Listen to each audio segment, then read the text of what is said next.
Welcome to this tutorial on start-service and stop-service Cmdlets in PowerShell. These are essential commands for managing Windows services. In this video, you'll learn how to start and stop services on Windows systems using PowerShell, which is a critical skill for system administrators. Let's dive into understanding how these powerful Cmdlets work and when to use them. Before we work with service management Cmdlets, let's understand what Windows services actually are. Services are background processes that run independently of user sessions. They can start automatically when your computer boots up, or they can be started manually when needed. The key characteristic of services is that they run without any user interaction, meaning they work silently in the background.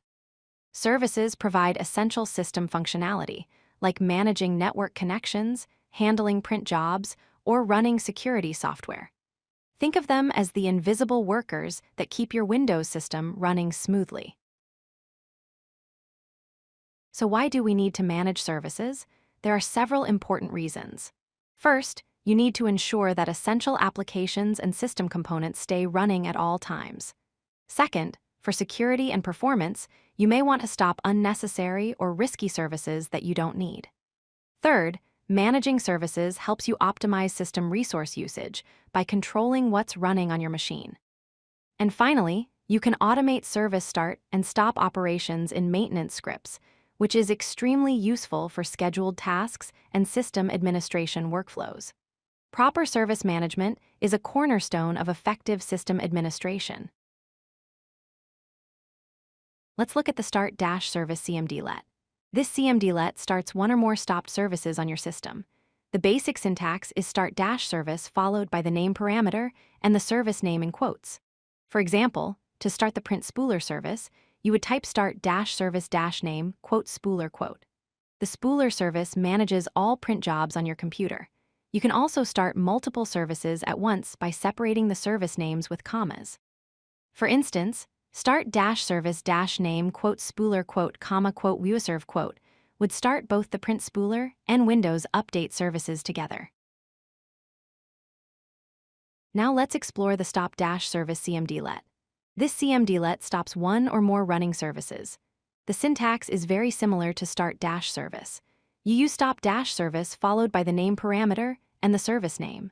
For example, stop-service-name spooler would stop the print spooler service. If you want to be extra careful and get a confirmation prompt before stopping a service, you can add the confirm parameter. For instance, stop-service-name viewerserve confirm will ask you to confirm before stopping the Windows Update service. This is particularly useful when you're stopping critical services. Both start-service and stop-service Cmdlets support several common parameters that give you more control. The name parameter specifies one or more service names to work with. If you prefer to use the friendly display name instead of the service name, you can use the DisplayName parameter. The force parameter is especially useful with stop-service because it will stop not only the target service, but also any dependent services that rely on it. And if you want to see the service object after performing the action, use the PassThru parameter, which returns the service object so you can verify the operation or pipe it to other commands. Let's look at some practical examples that combine these parameters. To stop a service along with all its dependent services, you would use stop-service-name w3 svc -force. This stops the World Wide Web publishing service and any services that depend on it. If you want to start a service and immediately see its status, use start-service-name spooler -PassThru. You can also use the DisplayName parameter like this: stop-service-DisplayName Windows Update . Finally, PowerShell's pipeline feature lets you chain commands together. For example, get-service-name bits pipe start-service gets the background intelligent transfer service and starts it in one smooth operation. Let's recap the key points from this tutorial. First, use start-service to start stopped services on your Windows system. Second, use stop-service to stop running services. Third, and this is critical, Always verify the impact before stopping services, especially system-critical ones, because stopping the wrong service can cause system instability or application failures. And finally, remember that managing services requires administrator privileges for most operations, so make sure you're running PowerShell as an administrator. With these Cmdlets in your toolkit, you're now equipped to effectively manage Windows services through PowerShell.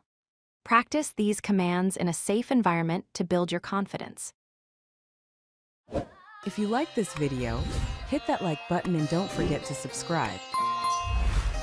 Visit codelucky.com for more such useful content.